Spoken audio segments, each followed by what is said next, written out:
Guys? Welcome to NFL Week 15 stream here with Joe. How you doing, Joe? How are you doing, man? I've been wanting to kind of do this for quite a while. I've been watching your YouTube channel for quite some time now. So excited to do this with you. Cool. Yeah, glad to have you on here. Yeah, as you guys, probably a lot of my YouTube subscribers know, I've been really busy this year with my business and my baby girl. So usually I don't get to doing the NFL research on either Saturday or Sunday morning. Lately it's been Sunday morning, so it's been really tough. So I just wanted to bring you on here to kind of put some content out there. I haven't really looked at the plate or done my research, so I'm kind of using you as my research guide as well. So I guess we'll just start off. What games are there to watch this week? Any big high totals or anything like that? Games to watch, game stacks? Yeah, it's a really interesting week, right? Just because normally we have the Chiefs, the Chargers, the Rams, the Saints, like all these high-powered offenses that we just don't have on this main slate this week. So I think a lot of the ownership is definitely going to skew towards this Pittsburgh and New England game. It is the highest total on the slate. Just looking at kind of the outside things, one of the things that I really prioritize is game environment. So it's going to be a really high-paced game. Both teams are definitely going to have to throw to keep up. Pittsburgh's been the most pass-happy team in the league over the last 3 weeks. So definitely think that there's a chance that game ends up being super high scoring. If you're looking for more of a game that could go over, that might go a little bit overlooked in DFS, I actually really like this Cincy-Oakland game. Not really a lot of high-powered offenses in that one, but both teams, at least at the line of scrimmage, don't pressure very well, and the pace should be relatively high. But two bad defenses playing against each other. There's a couple of pieces in each side of that game that are a little bit underpriced as well. So those are the two games that I'm kind of honed in on right now. Cool. Yeah, I'm just looking at Fantasy Labs here. So yeah, Derek Carr is pretty cheap, 5,400. He's off a couple good games, fantasy scoring wise. Tom Brady is ranking number one in the Sports Geek model. He's pretty cheap there at 5,900. As far as ownership, who do you think is going to be kind of the highest owned quarterbacks? It's going to be Brady and Big Ben probably. Yeah, I think Brady and Ben are probably going to be the big decision that most people have to make. Definitely think that Ben at 6,600 is still a relatively good price against New England, especially with his massive home run splits that he has. It's tougher to figure out who to pair him with just because his receivers are so expensive. As far as the injury side of things, one of the things to definitely keep an eye on is if James Conner is going to play. It's skewing to him not playing, which would open up some value again on that side of things with Jalen Samuels. But that's an injury to watch because it is a 4 p.m. game. But as far as quarterback ownership, definitely think that Brady and Roethlisberger will be super popular. And then I think past that, it's probably going to end up being someone like Andrew Luck or Lamar Jackson. I think I actually prefer Lamar Jackson just because of how well Dallas's defense has played lately, and rushing upside is something that I definitely am prioritizing as well. So both those guys are both in play as well. Yeah, I'm big on the Cowboys defense, but I like Luck quite a bit most weeks. I probably won't be going with him. I'll probably do a single entry this week. So I probably will stay away from the Cowboys defense. What do you think for a cheap, maybe GPP kind of flyer quarterback? Do you like Derek Carr or someone else down there?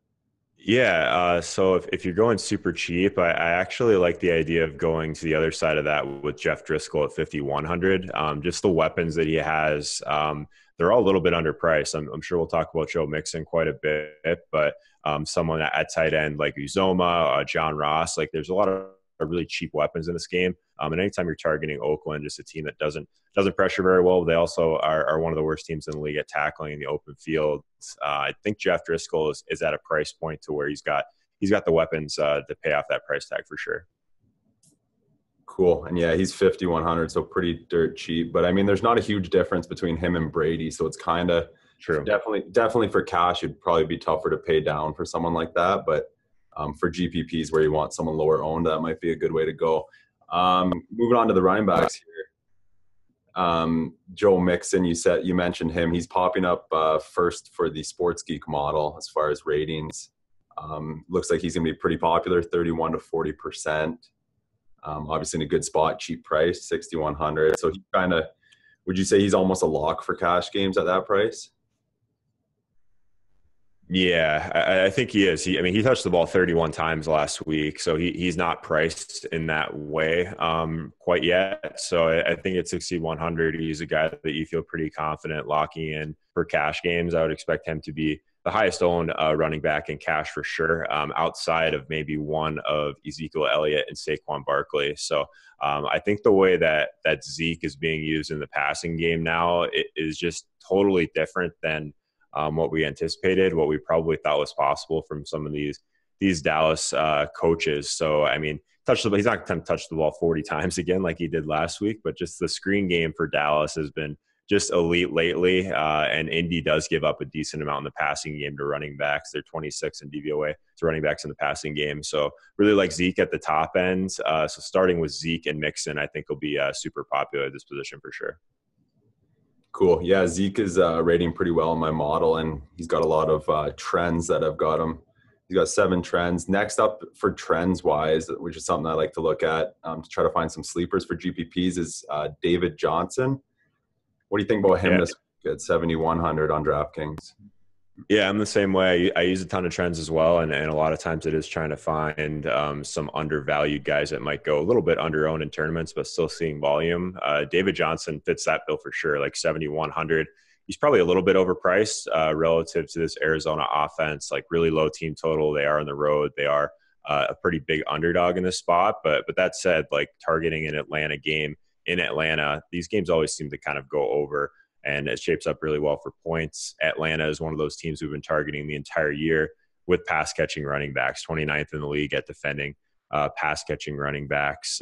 So really like that spot for David Johnson if you want to get a little bit contrarian off of Mixon. I mean, David Johnson had 10 targets last week. If they continue to use him that way, he could definitely be one of those guys at the high end that goes under-owned.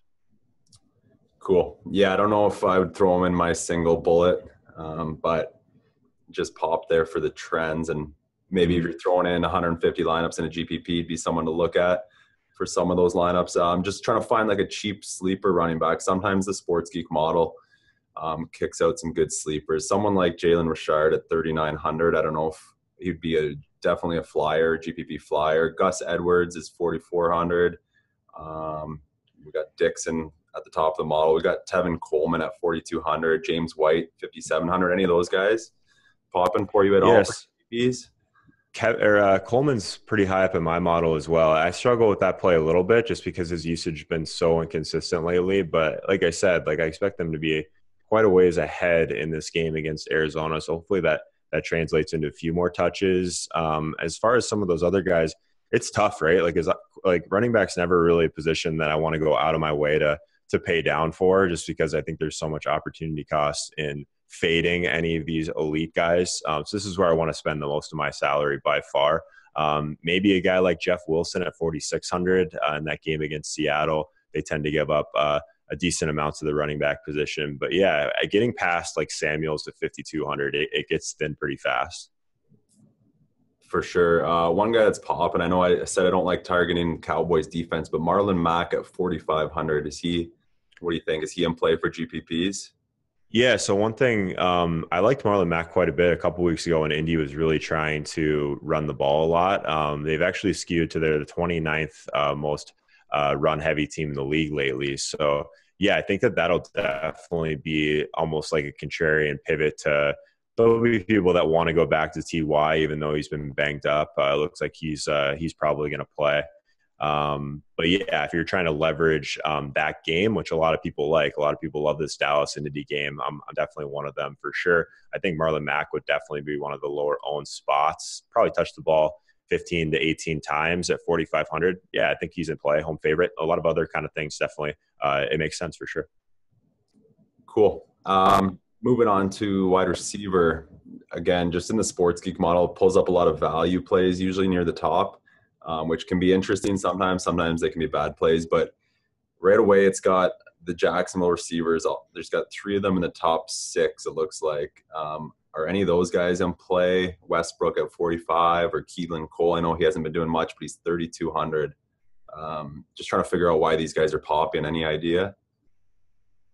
Yeah, it's probably a little bit more of a price thing. I struggle a little bit with Jacksonville just because it's a Cody Kessler-led offense, obviously, and Washington's been a lot better against the pass and against the run. But Didi's probably the guy that I would go to if we're just looking at some of his air yards and target share metric. He's the guy that has been standing out since Kessler took over for sure at 4,500. There's a couple guys that are a little bit cheaper that I think are really interesting. Kenny Stills against Minnesota at 4,300. So one of the stats that I look at a ton is called Whopper, and it takes into effect a bunch of different market share and air yards things. So at 4,300, he's one of the guys that's really standing out at the cheap end. Cool. Let me sort it here by the pricey. Check out what the pricey wide receivers are. So we got Thielen, Brown, Jones. Looks like ownership probably Juju Smith-Schuster's expected to be the highest owned here on Fantasy Labs. Out of the really expensive elite receivers, who are you liking up there? Yeah, it's one of the decisions that I think could shape the week is getting this Pittsburgh New England game right. I think is super important. So Juju versus Antonio Brown. Honestly, man, it depends on who Belichick decides that he wants to try and take away. I think I've heard kind of both throughout the week. For me personally, paying 8,500 for Antonio Brown when we have all of these running backs that I expect to touch the ball a lot more, definitely prefer spending my salary at running back when I can. But I think I probably do skew Brown over Juju in a vacuum for sure. At the high end, the guy I'm actually looking at this week is Julian Edelman at 7,200. Get a little bit of savings off some of these other guys. Definitely think the Minnesota guys are really good plays as well. But the Miami just tends to slow the pace down quite a bit. And with their new OC, I think that Minnesota is probably going to try and run the ball a little bit more this week. So I'm moving down to a guy like Julian Edelman. Pittsburgh has been just brutal at covering the slot this year. So 7,200 for him. It honestly feels like a slate we're trying to grab like 20 pretty safe points. Makes sense to me. I think it's going to be a lower scoring slate with all these teams that aren't on the slate, obviously, that we usually have. Cool. Yeah, one of the guys popping for as far as trends is Julio Jones for me. He's been an awesome play lately. But yeah, there's always lots of elite receivers. You touched on Kenny Stills. Any guys in like the 5-6K range that you're really looking at? Yeah, so in the mid-range, you could probably go back to some of these Tampa Bay guys, but it's always a really tough spot against Baltimore, right? So Chris Godwin sees 10 targets last week and then only reels in one of them for 13 yards. So at least we know he's getting a lot of usage with Deshaun Jackson out. I like these Cincy guys, so I think that T.Y. Hilton is right there, but Tyler Boyd is one that has been standing out to me. These Cincinnati guys, like they're all a little bit underpriced relative to this matchup against Oakland, I think. So I think in the mid-range, he's super interesting. Kenny Golladay is someone that stands out from a target share perspective, but it's a really tough matchup against Tre'Davious White. So it's tough to pay that price for him, 5,400. If you're looking for volume and you don't think that the cornerback stuff will really affect him, I think he's fine. But Detroit and Buffalo, that's probably going to be one of the slower pace games of the week, I would think. For sure. All right, I have like 1 or 2 more minutes here before I leave for hockey. We'll touch on, I guess, just tight ends. We'll leave defenses out for today. Tight ends, we got Kyle Rudolph popping at the very top of the Sports Geek model by quite a bit. Is he a guy who's in play this week? Yeah, so it's more of a price thing probably with Rudolph. There's 2 guys at the top that are at the bottom of the salary that I think will be popular. It's probably Vernon Davis and Kyle Rudolph. I think that if you want to pay all the way down, you could still go to a guy like CJ Azuma. Those are the guys that I'm kind of looking at. Again, I think that Minnesota is probably going to run the ball a little bit more. I would expect Rudolph to still be involved. If you want to kind of go that direction, I think it's fine. Tougher game environment for sure against Miami. Tight end is always kind of a tougher position to peg, right? Just because there's not a lot out there. Uzoma is the one that stands out to me. Oakland in that range, 32 or 32nd against tight ends this year. Cool. Yeah, Rudolph hasn't put up more than 15 DraftKings points this year, so it'd be tough to go with him in a cash game or a single entry tournament. But yeah, maybe a GPP play. as far as pricing, you got, I guess, Kittle and Ebron, Gronk up there. Would you be paying up at tight end this week? Do you think in cash, let's say cash games, you can pay up or you can pay down, do you think? Yeah, typically I do either pay all the way up or all the way down. This looks like a week where it makes more sense to me to pay down for that range that we just talked about. I think there'll be a ton of people that want to go back to Gronk at 5,800. Definitely think that he's fine. Pittsburgh 31st against targeting or against defending tight ends this year. So he's probably the guy for me. I think George Kittle is definitely interesting because a lot of his targets are coming kind of in the shorter to intermediate game and kind of relying on his usage after the catch. And Seattle is one of the worst teams in the league at tackling, and they're giving up a lot of yards after the catch. So I think it's probably Gronk then Kittle for me at the high end. Cool. Yeah, I'll probably be looking at Gronk just from past experiences watching my Steelers play. I know that he usually does well against the Steelers. So yeah, that will obviously be the most popular game stack is the Steelers Pats game. That's kind of where I was heading, but in a bigger GPP, depending which contest I enter, I might steer a little bit away from that, but it'll definitely be tough. Thanks for coming on, man. I got to get going, but let these guys know how they can find your stuff and find your Twitch stream and that kind of stuff.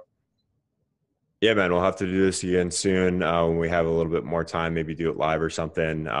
Definitely appreciate you having me on. You can find all my work at YouTube/Joe Holka or Twitch.tv/Joe Holka. So super easy. I'm also on Twitter @Joe Holka. Thanks, guys.